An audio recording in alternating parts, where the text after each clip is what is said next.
আজকে অনেক মজা হবে। এই দাঁড়াও, তোমরা কোথায় যাচ্ছ? এই তো আমরা বাজারের দিকে যাচ্ছি। আচ্ছা ঠিক আছে, আমার এই হাতে টুপি আছে আর এই হাতে টাকা আছে। এখন তোমরা বলো, তোমরা কে কোনটা নিতে চাও? আমি তো এই টাকাই নেব। হ্যাঁ, এটা কি দেখছি? আর আমার এই টুপি হলেই চলবে। আচ্ছা, তুমি যে টুপি নিলে আর তুমি যে টাকা নিলে, এখন তুমিই বলো তুমি এই টাকা দিয়ে কি করবে? আমি এই টাকা দিয়ে সারা জীবন চলতে পারবো, কাজ করে খাওয়া লাগবে না। এবার তুমি বলো তুমি এই টুপি কেন নিলে? আমি এই টুপি দিয়ে সারা জীবন নামাজ পড়বো, আল্লাহর ইবাদত করবো। বড় নামাজ পড়া আল্লাহ হয়ে গেছে।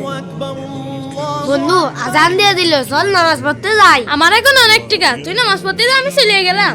ছোট ভাই, নামাজের তো সময় হয়ে gese, তুমি একটা কাজ করো, তুমি এখানেই নামাজটা পড়ে নাও। এই নাও যায় নামাজ। Müslümanız, düşüncemiz hüsrandır. Bak istediğin güçle saldır. Biz Rabbe müptelayız işimde. এখন আমি অনেক টাকার মালিক, দাঁড়া টাকাটা গুনে নি। 1 2 3। আমার টাকা কোথায় গেল?